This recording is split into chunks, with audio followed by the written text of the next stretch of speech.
This type of an equivalent problem is one of my favorite problems because you only need to do one thing. You can ignore this part and you can just set x to be equal to 0 and make it an arithmetic problem. It's almost like a fifth grader can solve this now. What do? So x is equal to 0 means all of these x values are gone because it's 0. So just get rid of all of them here. And then you can see how easy this problem becomes. So you just get rid of all of these parts and you're left with only this part. So let's see, what do you have here? In the denominator, you've got half plus 1/3. So of course, if you need some more fraction practice, you need to look at some other video. But basically what you're doing is you multiply this by 3 and you multiply this by 2. So you got the common denominator of 6 here. And then what do you do next? 3 times 1 is 3 plus 2. So that gives you 5/6. So this part in the denominator is 5/6. And really what you've got is 1 over this. So it's 1 over this. So it's 1 over this. And 1 over this, you can use any math you like, maybe a key change flip, or just thinking about this as 1 divided by 5/6, which means this is equal to 1 multiplied by the reciprocal, and so the answer is 6/5. Now you only want to check which of these is 6/5. This is 5/6, this is 6/5, this is 5, and this is 6. So you got this as your answer. All right, now you try to find out, instead of this, try to find out this expression. Which of these is equivalent to this guy?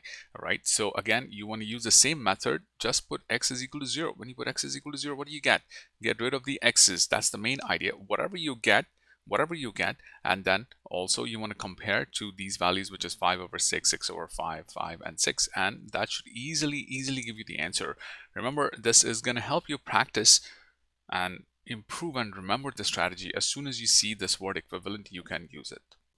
This is one of the harder problems on the SAT no calculator section, but I'm going to show you a very easy way to do it. Remember, the easy way is just set one of these x, either x or y, to be 0. So in this case, let's just set x to be equal to 0. So when you set x to be equal to 0, right, what do you get?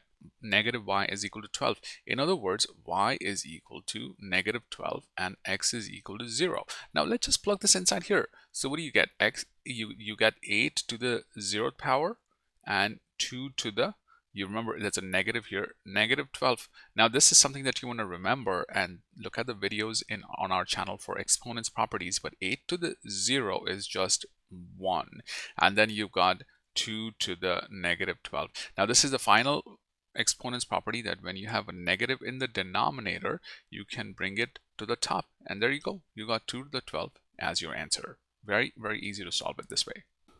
If you're aiming for a 700 plus score, then remember, you want to think about it this way: the 8 is 2 to the 3rd x, and then 2 to the y. So this is the math way of thinking about it. 3x, 3 times x is 3x over 2 to the y, and then you get 2 to the 3x minus y, and then 3x minus y is directly 12, and so therefore you get 12. All right, now you try the same problem. This time you got 3x minus y is not 12, it's equal to 8. Okay, 3x minus y is equal to 8. And instead of this, I'm going to give you another one, is 27x over 3 to the y. 27 power x over 3 to the y. So again, just set x to be equal to 0. What do you get?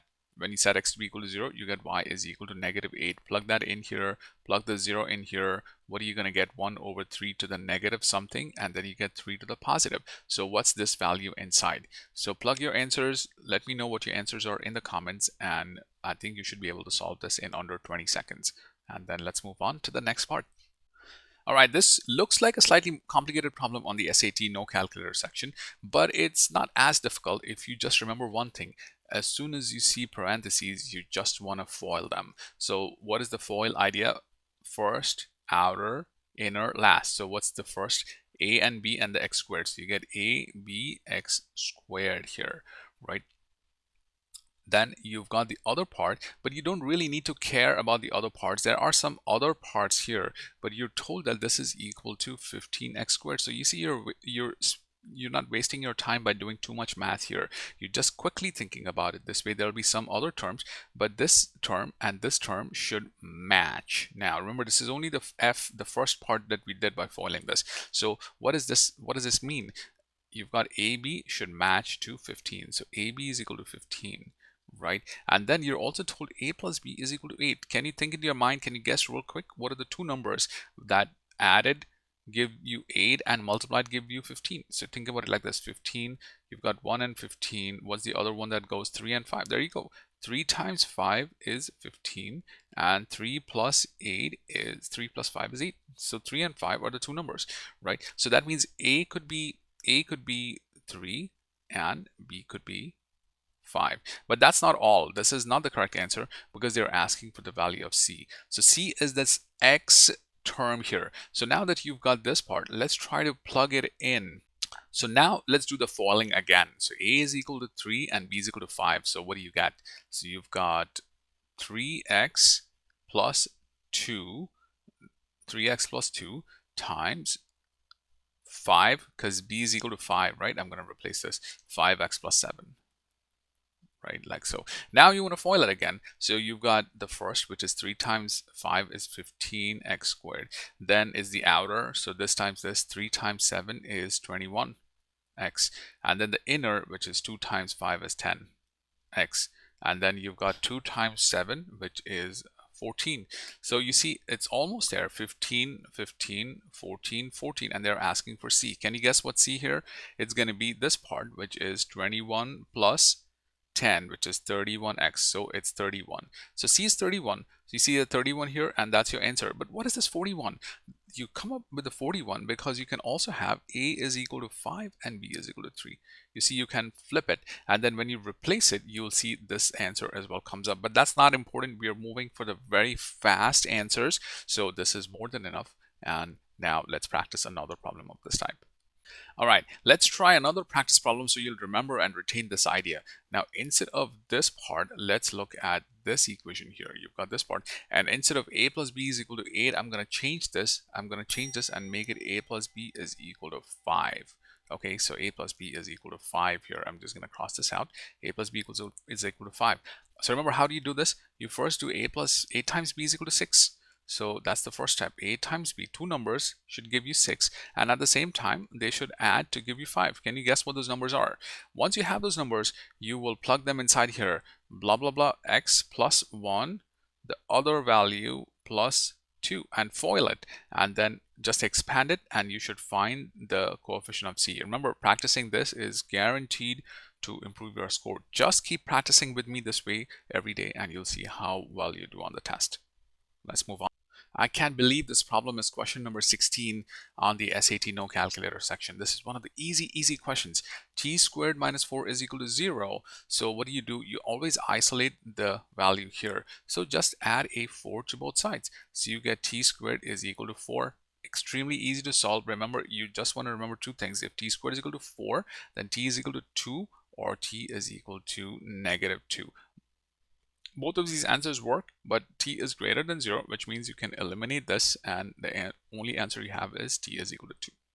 All right, I got a slightly more challenging problem for you. Now, it's the same idea, but you've got t minus 3 squared is equal to 16. So what do you do now? Now, don't guess it. Just do the case 1, which is set this is equal to square root, right? Is the square root of this. So what's the square root of 16? It's 4. So in other words, if you have 4 squared is equal to 16. So therefore this inside part is 4. And then the other part is, of course, the other one that we didn't mention is negative 4 right over here. So because negative 4, when you square it, it becomes a positive, and this squared, so you get the same equation. So therefore both of these will work, right? This is the first case, this is the second case, and then you solve it. So let's see if you can solve it correctly and post your answers. This problem on the no calculator section looks super complicated, but remember, when you've got triangles, you want to remember one important thing. If you've got two triangles, you just want to think about similarity.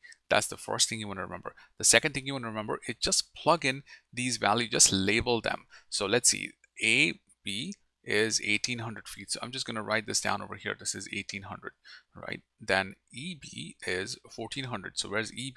1400. Then you've got BD, which is 700 here. And then you've got another one, which is CD, which is 800, and that's 800 here.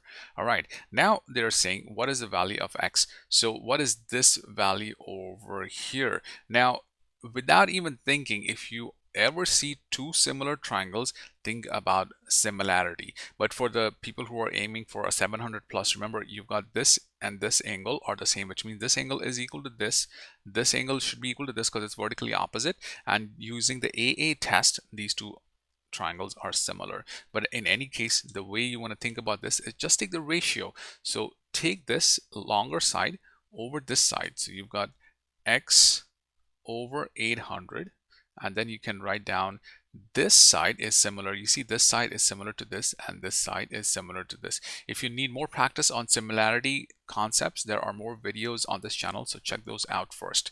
Okay, but anyway, so you've got x over 800 is equal to this triangle over this is equal to this over this, so that's equal to 1400 over 700. Now you can cross multiply, but remember it's much easier to actually visualize it. You can get rid of these zeros like this, and then you got 14 over 7, which is equal to 2. So you got x over 100, x over 800 is 2 over 1. So what value over 800 gives you 2? What is twice 800? It's 1600. Or you can just directly multiply this to get 2 times 800. So that gives you the value of 1600, which is your answer. All right, now it's your turn to solve this problem. Remember, these triangles are similar. So what do? You take the longest side, you take this side with this side over here, you write down x over 400 is equal to, then again you come over here to the bigger triangle and you write down 1200 over 300. And then you can solve this. And again, remember how you can solve this, you can get rid of this. So let's see what answer you get over here. Let's move on to the next problem after you get this. So of course, this is 1 and this is 4, so it makes it even easier. Sometimes you'll get a super easy problem on the harder part of the no calculator section like this one. You just need to find the value of x. So remember, you just eliminate y. How can you eliminate y? You multiply by 2 on both sides, so it also has the same value, right? Just eliminate y. So you can write down 2x plus 2y is equal to negative 18. And then you just copy this down here, x plus 2y is equal to negative 25. And then because you got the y's same, you can just subtract and subtract. Now you just want to be careful. 2x minus x gives you 1x or x. This 2y minus y cancels out, which is the whole idea. That's the reason why we multiplied this by 2 here. And then you've got is equal to negative 18 plus 25. So when you add this, you get the value of 7. So therefore, x is equal to 7 is your easy answer. All right, now here's a quick practice problem for you. Very, very easy. The same style. You've got x plus y is equal to 6 and 2x plus y is equal to 9. And you want to find out the value of x over here. So if you want to find the value of x, you just want to eliminate y, which is just sitting over here for you to eliminate. Just subtract and let me know what's the answer. I'll wait for these answers. All right, remember, practice is very important for you to improve your score. Let's move on.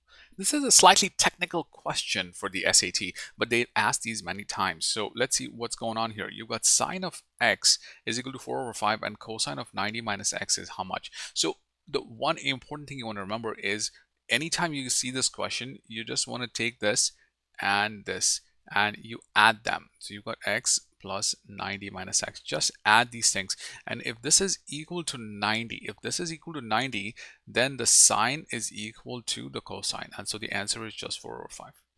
Very, very easy to solve this problem. Remember, this part plus this part, if it is equal to 90, then both of the values are the same. In other words, sine of this is equal to cosine of this other one. So this is the cofunction property. Now see if you can try this one. Sine of x is equal to 3 over 7. Then what is cosine of 90 minus x equal to? I got another one for you. If sine of 25 is 0.423, then cosine of which angle is also equal to 0.43, the exact value? Remember, the main idea is this plus this should be 90, or this plus what number is equal to 90, so that the sine is equal to cosine. You'll get an easy improvement in your score if you just remember this, the cofunction property. This is the final question on the no calculator section of the SAT. So remember, these questions are very common and you need to understand how to do them. So all you do is you're given a is equal to this value and you got 2 times a. So what do? You substitute inside here. So you got 2 times this 2 I've copied down, and this, in place of this a, I'm going to replace it with 5 square root 2, and I'm multiplying it. And this is equal to square root of 2x here. Just copying this guy over here. All right, so now it's just numbers, right? So you've got 2 times 5. That's what you want to do. 10 square root 2 is equal to square root of 2x. Now, if you have a square root by itself, the first instinct that you need to have is you square it. And you square this and you square this. You really, what you're doing is you're squaring every single term here as long as they are multiplied, not added when they're multiplied. Okay, so what do you get here now? 100, 10 squared is 100, right? Now, here's the thing. If you take a square root and you do a square, these cancel out to give you a value of 2. We have more practice problems on our channel for this, but what about square root of 1089 squared?